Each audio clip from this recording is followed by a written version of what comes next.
So there literally was a point in time when you could have Googled the word failure and my face would have been one of your top search results. I hit all the same setbacks and mistakes that I did in my first company and my second company.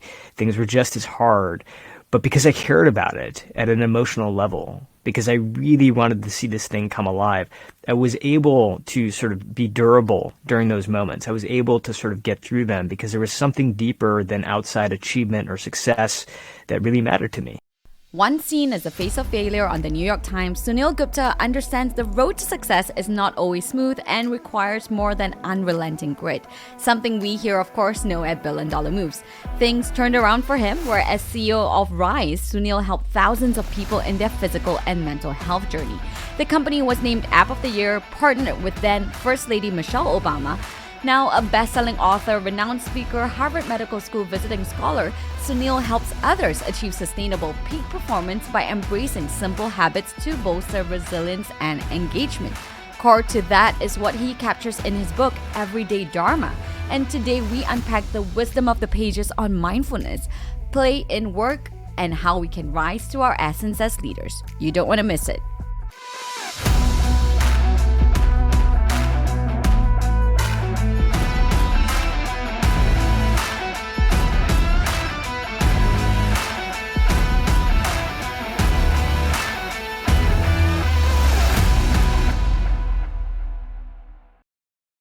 We have Suneel Gupta, author of the brand spanking Everday Dharma that I have been digging into and absolutely loving. Congratulations, Suneel, on this amazing book. But of course, this is not your first book.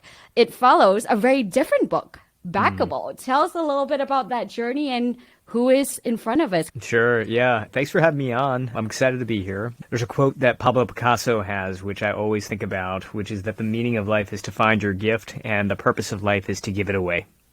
And my last book, Backable, was really about how do we give our gift away.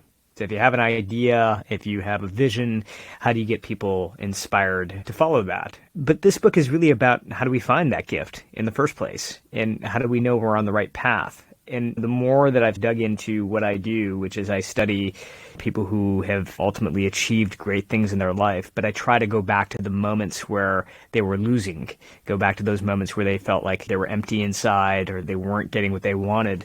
Ultimately, the big flip for people was really when they started to, I think, come into their own and understand who they are and how who they are gets expressed through what they do. It's what my ancestors would call Dharma, living your Dharma. And Dharma is your essence. It is this thing inside of you that really wants to speak. And when you're expressing that essence, you come alive in a brand new way. You feel confident, you feel creative, you feel energized.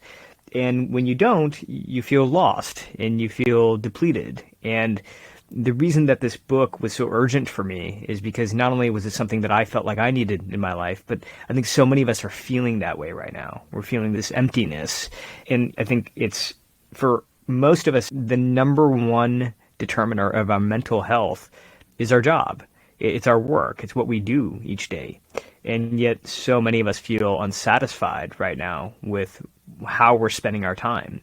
And so the question for us is, how do we start to bring this idea of Dharma into our life? And how do we do that when we're busy, when we're overwhelmed, when we have back-to-back meetings, we have bills to pay, we have kids to drop off, we have aging parents, we have all these other priorities in our life? How do we start to really think about this idea of Dharma and purpose and fit it into what already seems like an overwhelming life? Yeah. And to arrive at this thought process, sounds like it's been years of trial and error, many failures in between. And in fact, for you in your journey, you were once the poster child for what failure means, which is very much not something our Asian parents look forward to after all the bills that was paid. And I believe you also went through the law degree in law school. I didn't end up putting that completely into practice. Tell us a little bit more about that chapter and how you changed that around. Yeah, just like anybody else, I wanted to be seen as a success. One day I get a call from a conference organizer who says, hey, you have been nominated to be a keynote speaker for our conference. And I said, that's wonderful. What's the name of the conference? And she says, FailCon, which literally stands for Failure Conference. At that point in time, I had started 2 companies that did not succeed. So I'm on stage and I'm speaking about these failures. And I didn't realize this, but there was a reporter from the New York Times in the audience. Fast forward to a full-length article on failure with my face as the cover of this article.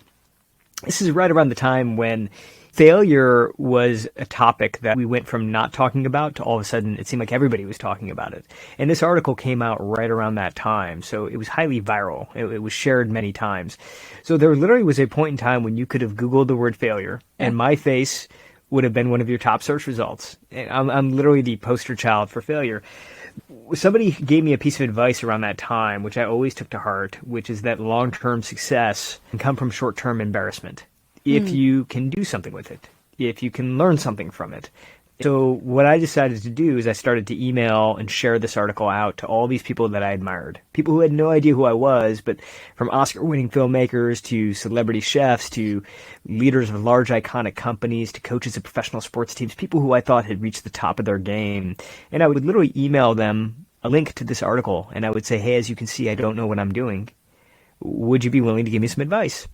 And the response rate to that email was just extraordinarily high. I think part of the reason for it is because I wasn't reaching out under this penumbra of success. I was throwing my failure on my sleeve, and I think that there was something that was touching about that to people. But more than that, it wasn't just that we started to have conversations. It was that it paved the way over the next 10 years to hundreds of honest, vulnerable conversations with all these people who, if you look them up, you're going to see a version of their story that they weren't sharing or that people weren't writing about, but all of a sudden I found myself hearing about. And it really was about these slumps that we can find ourselves in. And over again, what I started to realize is that so much of getting out of that slump is about this alignment between who we are and what we do. Right? We can be doing things and we can be winning to a certain extent. We could be getting the achievements, we could be getting the accolades, we could be getting the status, and we could be getting the wealth, and yet we can still feel empty on the inside. And we know that happens all the time. Dr. Tal Ben-Shahar at Harvard University called this the arrival fallacy. The arrival fallacy is this notion that one day you're going to hit this level of status or wealth or success, and that once you get to that, past that threshold, you're going to feel this sense of fulfillment on the inside. And yet that doesn't really happen. It's a fallacy, because every time we hit a goal that we think is going to give us this lasting sense of joy, the goalpost moves again, and it moves again, and it moves again. And so we find ourselves on this hedonic treadmill where we're chasing something always, but we're never quite getting the feeling that we're after. Yeah, so two ways I want to take this. The arrival fallacy was very early on in the book, and a concept that definitely a lot of our listeners have felt and may be going through at this point in their lives. At the same time, I wanted to dig a little bit deeper in terms of turning failure into something that you can use. Of course, beyond your two companies, you also ran for public office. So you've lost pretty publicly throughout your life in many different chapters as an entrepreneur, as wannabe politician. And yet you turned it around and managed to build a success story with Rise, selling that to Amazon. How did you take that from being disappointed with yourself and feeling that there is no end to using it maybe as a good chip on your shoulder to progress and move forward beyond that slump? For me, it really began with working on something that really mattered to me. Companies that I'd started before that I thought they were very interesting market opportunities, but they didn't necessarily tap into something that I really cared about. I said to myself, I'm going to start one more company, and if it doesn't work, then I'm done being an entrepreneur. And I remember sitting down with a mentor of mine, and I had created this almost like business school spreadsheet. It was like column A, I had a bunch of different ideas, and column B was like market size, and column C was competition. It was like very McKinsey-esque. And I remember she looks at the spreadsheet, and she looks at me, and she says, let me ask you a question.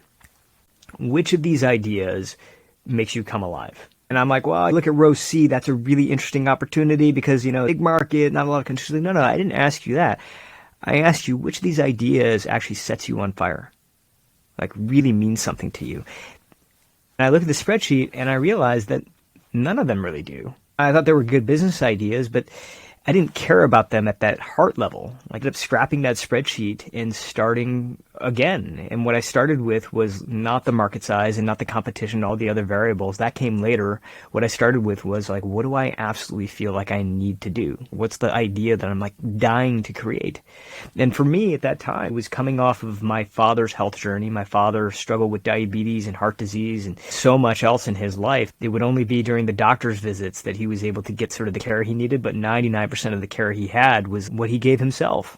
The thing that helped him turn his life around was having a health coach. Insurance kicked in and helped him pay for somebody who really turned around his diet, turned around his lifestyle, his sleep, his exercise. I realized that in order to have somebody like that in your life, you either needed to be very sick, like my father was, or you need to be very wealthy, rich, which most people are not. So I wanted to figure out, could we start providing something like that to the rest of us? And that was an idea that made me come alive. Did I think it was going to be a good business? I don't know. In fact, it's actually a very difficult business for a lot of reasons to create and get off the ground. If I wanted to do something that just made money, I probably would have done something easier than that. But the point being, Sarah, that like I hit all the same setbacks and mistakes that I did in my first company and my second company. Things were just as hard.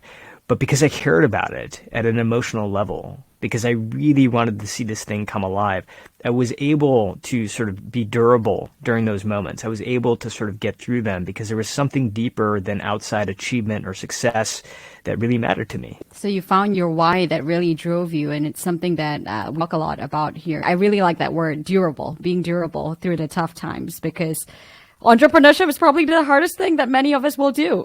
Yeah. So you talk about the arrival fallacy and man's search for meaning, Viktor Frankl, and all of this in your book. And one particular phrase you wrote about struck me about how we are increasingly more aware of this arrival fallacy, and the next generation has probably seen it in our parents, that we now have deeper questions of ourselves. How are you seeing this take shape in our generations? Are we the lost generation, unfortunately, or are we more inquisitive, whether this is a good or bad thing? I think it's a good thing. I think the questions that we're asking right now, that we're seeing young people really ask, like right in high school or college or right out of college, these are good questions to ask, which is like, what is meaning behind my work? If you trace back a few generations, first of all, there's always been sort of a trade-off. I think as long as progress has existed, there's been a trade-off between money and meaning. And for a long time, I think there's a lot of evidence that shows that there was a point of view that money would buy meaning. If you created enough money and wealth in your life, you would be able to feel a sense of meaning from that. And I think that that's, for most of us, sort of the way our grandparents lived, and maybe even our parents to a certain degree. With Viktor Frankl, with his research in man's search for meaning, and Viktor Frankl was a Holocaust survivor and he was a neurologist, he did extensive research, and one of the studies that he cited in his book was a massive study done by Johns Hopkins University from the National Institute of Mental Health and a partnership. And what they realized is that in the 1980s and 90s, we were starting to shift more towards meaning than money. So if prior generations had focused more on money than meaning, those generations were starting to say, well, I care about meaning just as much as I care about money. And I think that tide has continued to shift. Gen Zers, they're asking questions that sometimes annoy people who are older, but I think those questions are sort of the fair ones to ask, which is like, look, I'm entering the workforce right now. We're living longer than ever before. Plus, I don't know about some of the things that we have in place right now, like Social Security and healthcare insurance. We don't know what the status of that is going to be over time. A lot of that stuff is at risk right now. A lot of these safety nets may go away. And the punchline being that I may end up spending a lot longer, potentially decades longer in the workforce than my parents ever did, right? And to say that I want to actually pursue a career path that is meaningful for me, that isn't just about the rewards and riches that are potentially at the end of the rainbow, but the things that I actually enjoy doing right now.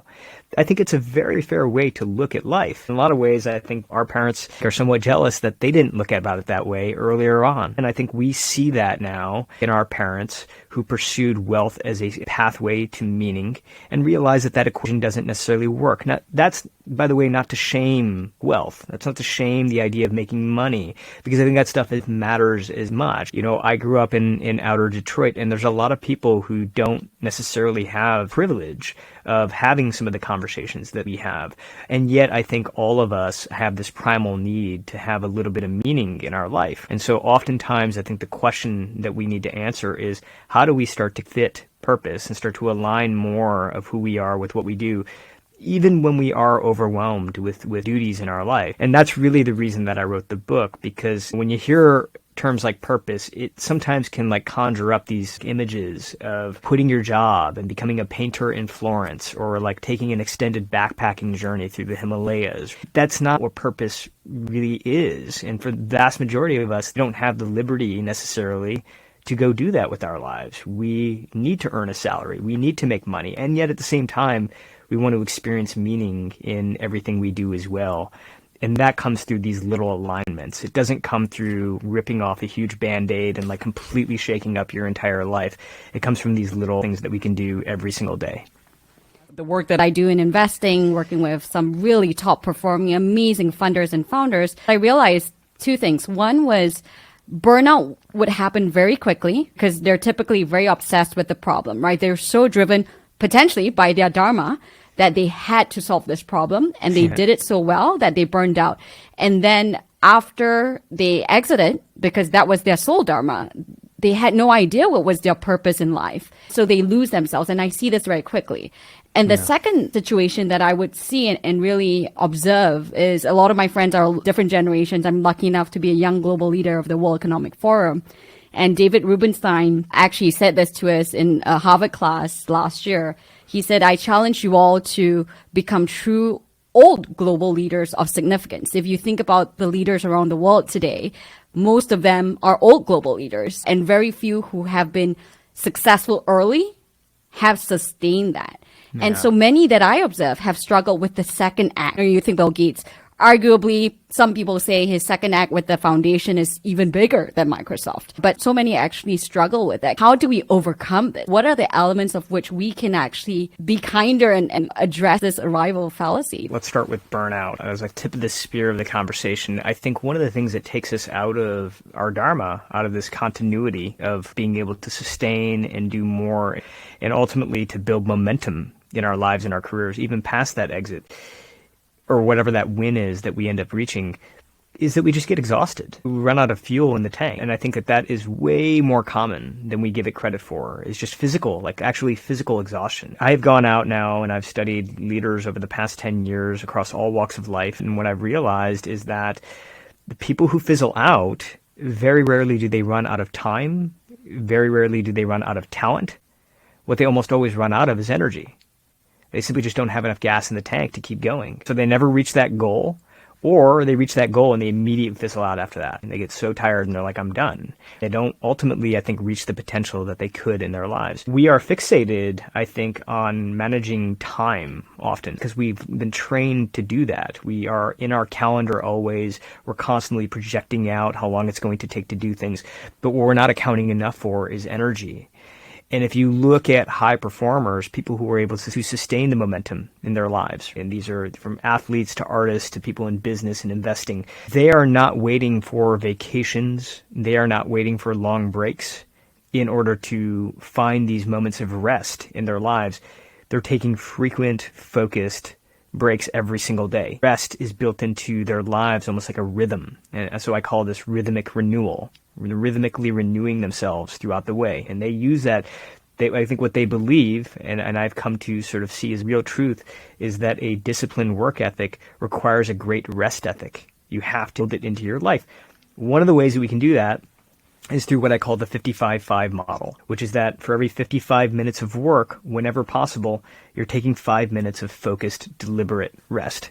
And that 5 minutes can be really doing anything you want. You could be sipping on a cup of coffee, you could be taking a walk, you could be meditating if that's your thing, so long as it's deliberately non-productive. You're not trying to squeeze in just a little bit of productivity or squeeze in like a couple of looks at your iPhone at that time. You're actually just taking the rest. And I think if you're listening right now, one of your responses to that might be, because one of my responses was, well, aren't I shrinking my output then? Because if I'm shrinking each hour, that will add up over time. The science and the data tells us is that each one of those 5 minutes is going to make the other 55 minutes far more effective, far more energetic, far more creative, far more collaborative, all the qualities that we associate with success. And not only that, but like when you come up and you show up in that way, that rubs off on the people around you as well. The mindset shift, especially when it comes to this durability that we're talking about, is that we think of rest as a reward for what we have just done. But I think we can shift that to what it truly is, which is actually a preparation for what we are about to do. Yeah, hearing you say all of that, it makes complete sense. Where did we get this idea that we had to produce every single minute of the day? Where does this need to perform come from? I think it's fueled by all sorts of things. It's fueled by comparison. It's fueled by competitiveness. I have an older brother who is extremely successful. His name's Dr. Sanjay Gupta, and he's on CNN. He's 10 years older than me. He's my best friend. He was like a second father to me growing up. But there's always sort of been this need for me to want to perform. And part of that has led me in directions that wasn't my own, right? Because I wanted to do things that my parents would see as equally successful or be equally proud or be equally standout. And it was those things that sort of drove me more than I really wanted. I started my career out as a speechwriter, and I loved it. I absolutely loved it. And at some point in time, I walked away from that path because I felt like it wasn't going to be remarkable. It wasn't going to be the kind of thing that was going to make my parents proud enough. Or it wasn't the kind of thing that was going to have an illustrious enough LinkedIn profile. And it wasn't going to make me enough money. So I walked away from this thing that I really, really loved because at that point in time I said, like, what's the cool thing? What are all the cool kids doing? And it was being a tech entrepreneur. This was 2008. I was graduating from law school at the time. My intent at first was to go back to DC and continue down the path of speechwriting. But instead, the iPhone had just come out and everybody was moving to Silicon Valley and everybody seemed like they wanted to be a tech entrepreneur. So I followed the crowd. As a result of that, I ended up spending many, many years walking a path that really, really didn't feel like mine. And I was doing it because I wanted to be perceived a certain way in the eyes of others. Things changed for me when I started to chisel back to who I was. And that's the thing about Dharma, is that sometimes we feel like it's this thing we have to go out and we have to go find. Oftentimes it's already within you. It's something that you've already tasted. It's something that you've already experienced. It could have been last week. It could have been as a child, but like your Dharma is already inside of you. But sometimes we just have to chisel back to that place. You know, Michelangelo would look at a block of marble and he would say the sculpture is already inside. We just have to chisel away the layers. And I think that Dharma is very much the same thing. It's already inside of you. And there are questions, there are certain things that we can ask ourselves that can start to give us a peek back into what that essence really is. And in the book, I go through what a bunch of these questions are and some of the ways that I was able to sort of chisel back to the sculpture inside. But what was the one big question for you to really address this arrival fallacy? I think for me, the question that I think is underrated is what would you do for free? Right? What would you do without compensation? Sometimes people get confused by that question because the immediate sort of notion is, well, but I can't do it for free. I need to make a living. I have certain financial goals in my life, and that is totally fine. There's nothing wrong with that. But if you can put those aside for a moment and just ask yourself, if I wasn't compensated, what would I have to do anyway? Right? What's that thing that is being compensated just by the work itself? That can be a very, very direct glimpse at something that is in your essence. The other thing I think is really important is to start to take a peek underneath the hood of your own dream job. So what I mean by that is I meet a lot of people right now who are in a career path. It doesn't feel like it's really their own. They're not quite satisfied. They're not quite fulfilled. And they have some sense of like, okay, well, that's my dream job over that, but I don't know if I'm going to be able to do it because I'm kind of stuck where I'm right now, or I need to go get an education in order to go do that, and I don't have the time or the resources.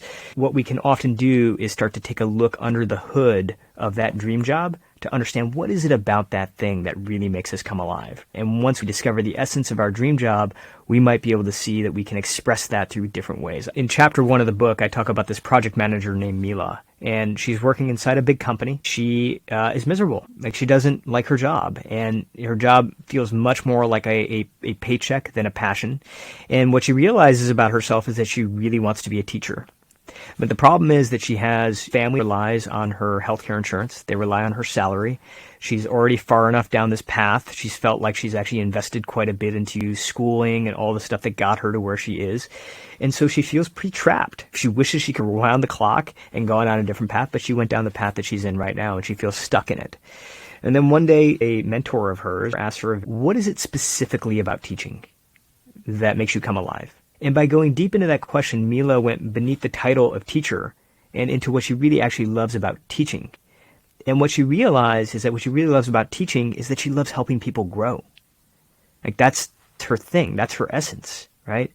And yeah, teaching was one way to express that essence, of course. But there were many other ways as well. So she ends up making a relatively small shift over time into a training role inside her own company, in fact, inside her own department. And once she makes that shift, everything changes.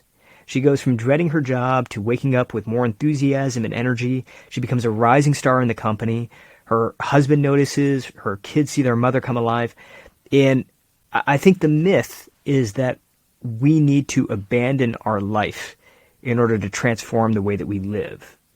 But oftentimes these little adjustments, these little things are within our reach. Sometimes all we have to do is look under the hood of our dreams, like look into the essence of what is it about that thing that actually makes me come alive. Because if you go to that level, if you go to the essence level as opposed to the occupation level, what you might realize is that that thing is something that you can express where you are right now. I love that example, and in particular, I love that story as well. But I want to ask you a question that I haven't heard being asked in all your past interviews. You talk about your hypothesis or your theory based on years of your work and experience in studying this is once we tap into our essence, our Dharma, and by asking that question, the rest will follow, essentially. And yet, I challenge that a little bit because, I'm in a world where I'm trying to solve for the gender venture investment gap. I see some really talented, some of the most brilliant entrepreneurs that are working hard on problems that sometimes, in the words of your last book, are just not venture backable. And they struggle for some passions from what I see. Is it the wrong passion or is it, they're not thinking it the right way? But it's truly hard to monetize. You think about starving artists and things like that. Sure. What do you say to that? Absolutely. So I'm not a believer that once you start to tap into your essence, that everything sort of unfolds naturally. In fact, I think oftentimes when we walk our path of purpose, what we're walking into is one of the most difficult things ever because we really care about it. And oftentimes rejections and everything that comes with it become more real. And oftentimes the path of purpose is a much more entrepreneurial path, and we're putting ourselves out there more. We're more prone to the mistakes and the rejections of life. I think that oftentimes this confusion that the path of purpose is once you find it, it's all kind of roses from there. And it absolutely is not. We've both seen it. The thing that I would say, though, is that right now there is a conditioning where we are sort of looking for achievements and we're looking for success to define whether we are on the right path. The fuel of our life is really coming from these victories on the outside. I talk in this book as sort of outside success. It's the achievements, it's the status, it's the new lines that we can add to our bio. That is outside success. Inside success, inner success is really about joy and it's about fulfillment. And both are important. I don't think the answer is to say we need to renounce those things. But I think what we can do is we can start to shift from a single engine where we're relying on that in order to feel fulfilled into a dual engine where we're actually working on things that matter to us, and that's giving us energy as well. There will be times when you will not be getting outside success, but there will be this constant heartbeat of having worked on things that matter to you that will be fueling you all along. And not only that, you will start to feel the creativity and energy that we often do associate with outside success as well. Will it always happen? Absolutely not. You and I both know lots and lots of people who have put themselves out there and they have not gotten the outside success they wanted. But as I go back and I go into sort of their stories and I ask them, do you regret that? Is that something that you regretted? Very rarely do I find people saying, oh my gosh, that was something that really mattered to me. It didn't reach the goal that I wanted to, and so I should never have done that in the first place.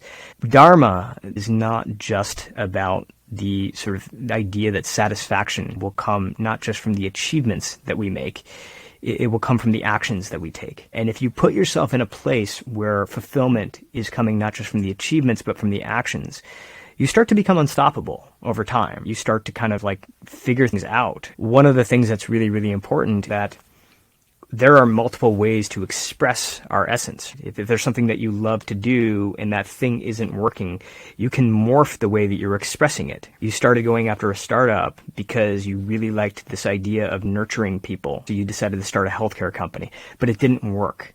That doesn't mean that your Dharma journey is over. What it means is that there's another expression for that exact same essence. Come back to the center, come back to this idea of like, look, I want to do something that really helps nurture people's health. Let me find another way to express that. Yeah. And I'm curious, in the words of Michelangelo, right? The Dharma, the essence, the core is always there. You just need to chip away at it to reveal it. Yeah. I'm curious because I've seen some folks with what we call now the portfolio career.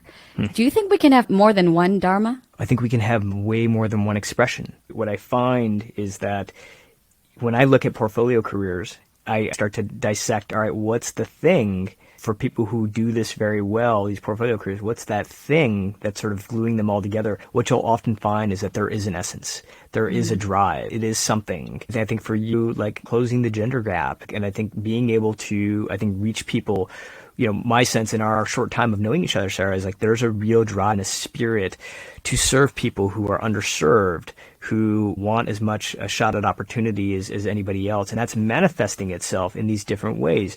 You have the show, you have the fund, you have all the stuff you're doing on the philanthropic side, but there's an essence that's driving all of that. So that essence is the engine, but the number of ways that you can express that are limitless. And what I imagine for you, just given sort of the journey you're on right now, is you're going to end up finding even more, like $1 billion blank is going to end up being sort of manifested in many, many different ways. That when we start to kind of come to that place and we come below the occupation mindset and into the essence mindset, what's that thing that's really driving us? Suddenly possibilities begin to open. We feel a lot more free because we're no longer in the mindset of like, my purpose is to become a doctor or my purpose is to become a venture capitalist. Because as soon as we put ourselves in that mindset, we become fixed. It's like now we have to get that one thing or we're not living our path. No, there's something about venture capital that really drives you. What is that thing? Get really, really specific about what that is. Maybe it's because you love dealing with first-time entrepreneurs. Maybe it's because you love that element of coaching that happens right away. Okay, now you know what that essence is. And yes, venture capital is one way to express that, but there are many, many others as well. And some of those ways are available to you right now. Yeah, I love that. In essence, you believe that there's one true Dharma and that we express it in different ways, that it doesn't shift, essentially. Even as we evolve as people, it doesn't shift?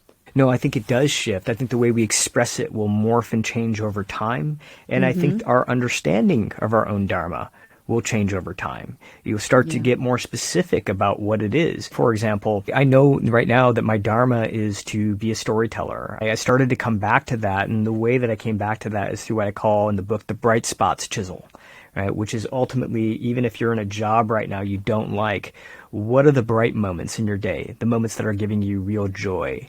And when I started to take a peek at my days inside tech, even though I didn't like my job, what I started to realize is that every element of storytelling really brought me alive. When I was hearing a customer story, when I was able to share that story with my team, that was stuff that really sort of made me come alive. And so I started to really double down on, I started to spend moments of my day before my work writing in a journal. And those pages ended up becoming over time paragraphs and pages, and eventually they became books. Your sense of your own Dharma can also get more specific. At that time, it was generic on storytelling.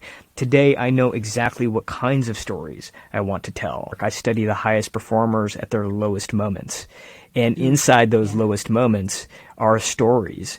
And inside those stories are habits, they're practices, they're things that any one of us can use. And by the way, most of that stuff is much more relatable than what's at the top, because most of us are trying to get to that place. And also just because like success is a lousy teacher. There's not all that much to learn up here, but there's so much to learn down here. The point being that as I chisel more, I'm going to keep learning more about my essence. And as I get deeper, the ways that I can express that are also going to change and morph over time. And one of the things that I love how you brought up joy and finding joy in sometimes unexpected places. You dedicate a whole chapter to play and how we need to integrate work and play, and the lines are becoming blurred. Can you share a little bit more about how we as adults can lean into this playful nature and integrate play into our lives? For us, like work and play have been so separated. And the way that you think about play is very different than the way that we think about work. And there's a different style of behavior for work, and there's a different style of behavior for play. What we also realize is that science has demonstrated that when that line becomes blurred, there's a level of performance that comes out of that is unparallelable. There is a real notion and a real pattern of people who are able to blur the lines and actually be able to get the best work out of themselves. And I think Mihaly Csikszentmihalyi, the author of Flow, was the person who really doubled down on this and showed this through science better than anybody else.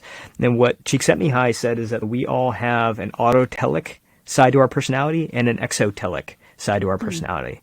And the exotelic side of us is the part that really cares about the achievement, that cares about the victory. And we're very goal-driven. And the autotelic side of us is much more about the process. And critically, it's not just that we like the process or focused on the process, but we embrace it and even enjoy the process. I think before Csikszentmihalyi's research, there was a real belief that if we looked at the top performers across industries, what we were going to see are people who lean exotelic, because we have both sides to our personality, but we were going to find people who leaned exotelic. And what he found was that there was an equal number of people, if not greater, who leaned autotelic. And again, it wasn't just that they were into the process, they actually enjoyed. They were finding ways to bring joy to the process. Alex Lowe, the mountain climber, somebody once asked him, what is it that defines the best climbers in the world? And he said, it's simple. The best climbers of the world are the ones who are having the most fun. And that's something that I hear over and over again when I look at people who are reaching the top of their game. They're starting to blur this line between work and play. In the book, I really call this, what I call this is a music mindset. When we listen to a song, we're not waiting for the end to experience joy. We're not waiting to the final note to say, all right, that is the moment that I was waiting for. We're finding ways to experience joy along the way. One of them is as simple as asking yourself, how can I have fun with this? Again, I'm guessing that if you're listening right now, you might have an allergic reaction to that because it's so different than the way that we've been conditioned. There's an element of seriousness that I think we have been conditioned to believe is essential for success. But in fact, seriousness can sometimes be a blocker into these states of flow that end up getting us to our peak performance. It's a sense of joy, it's a sense of playfulness that end up being the channels to get us to that place much more effectively. And we could go on for hours really dissecting each chapter, but I wanted to ask you one question before I go into the rapid fire, which is, what is something that you, in this chapter of your life, actually want to talk about that maybe no interviewer has actually asked you before? One of the elements of my book that I didn't include, but I'm I should have probably included that one, is what makes you jealous in life. If you're being honest about it, it can be a really good indicator of your essence. Now, part of the reason that we shy away from that question is because we see jealousy as a shameful emotion, something that we shouldn't want to have. But if we can remove the emotional charge behind that, then we can look at the information that it actually holds. It can actually start to tell you a lot about yourself. So, for example, before this, we were talking about Jay Shetty. Jay and I know each other now, and we've spent time with each other, and I've interviewed him. But there was a long time where I was really jealous of Jay Shetty.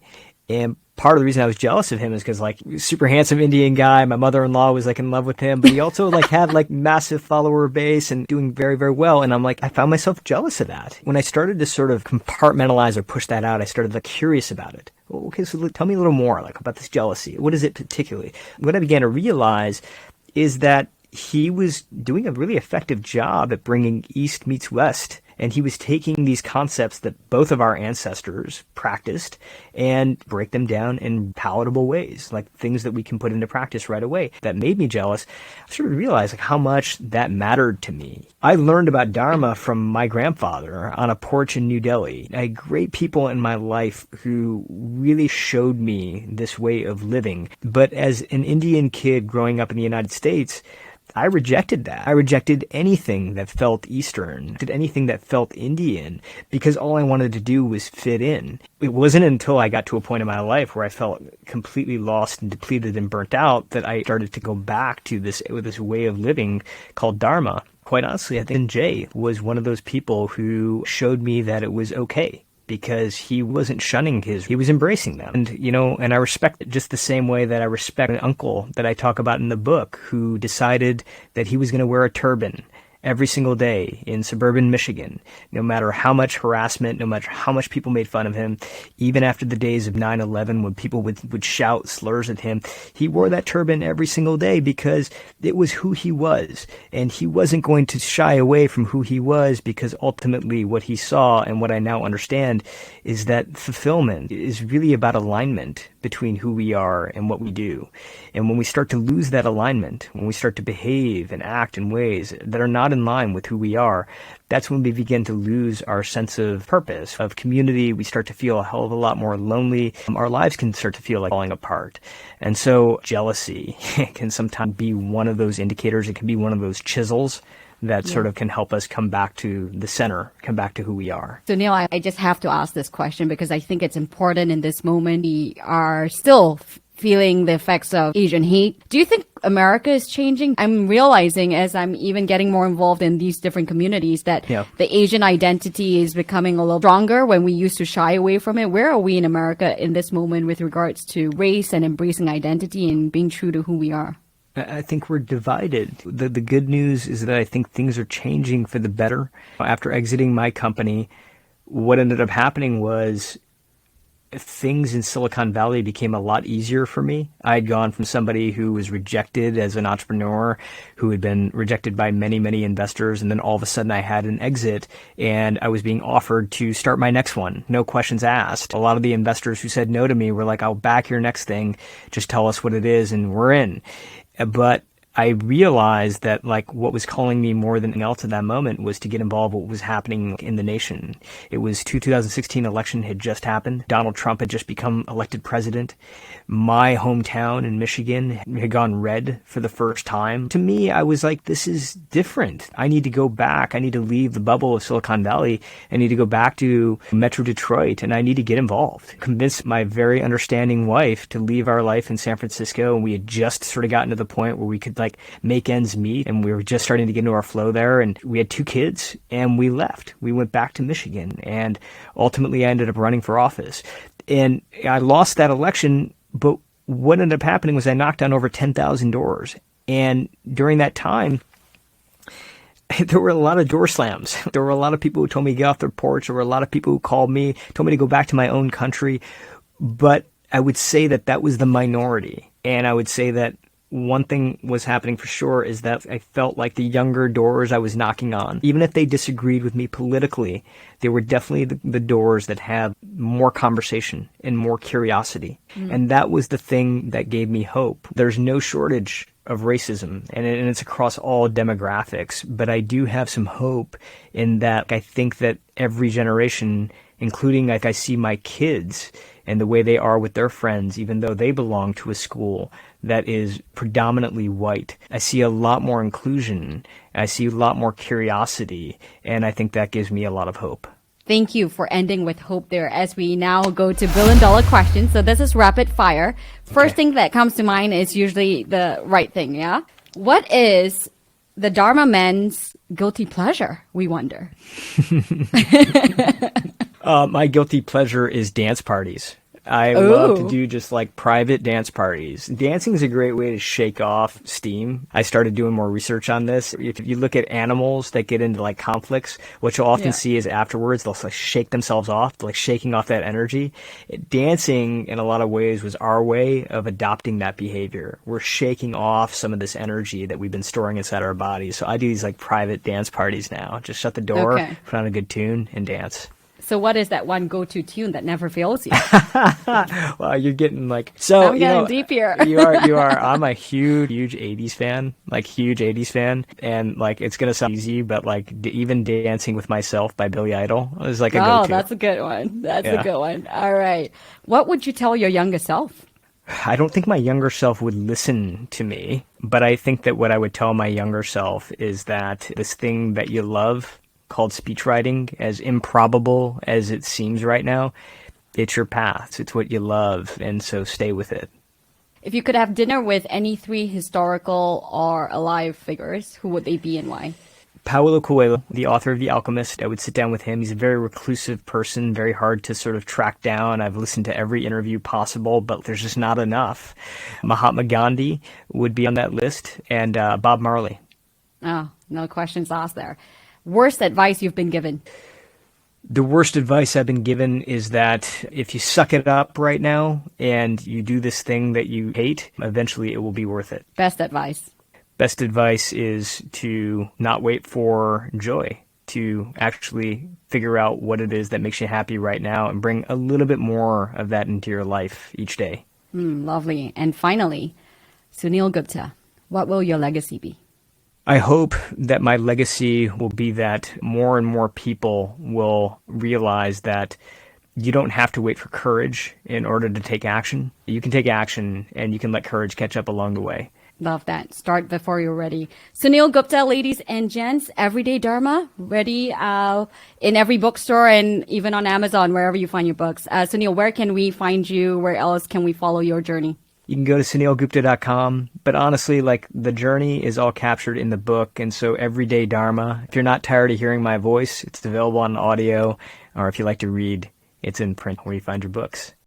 And thanks so much for tuning in this week. You can subscribe wherever you get your podcasts and follow our socials on Sarah Chen Global to get the latest on the show. It would really help me out too if you enjoyed this to rate and review our show on Apple Podcasts and share your favorite episodes with a friend. I'm Sarah Chen-Spellings and you've been listening to $1 Billion Moves.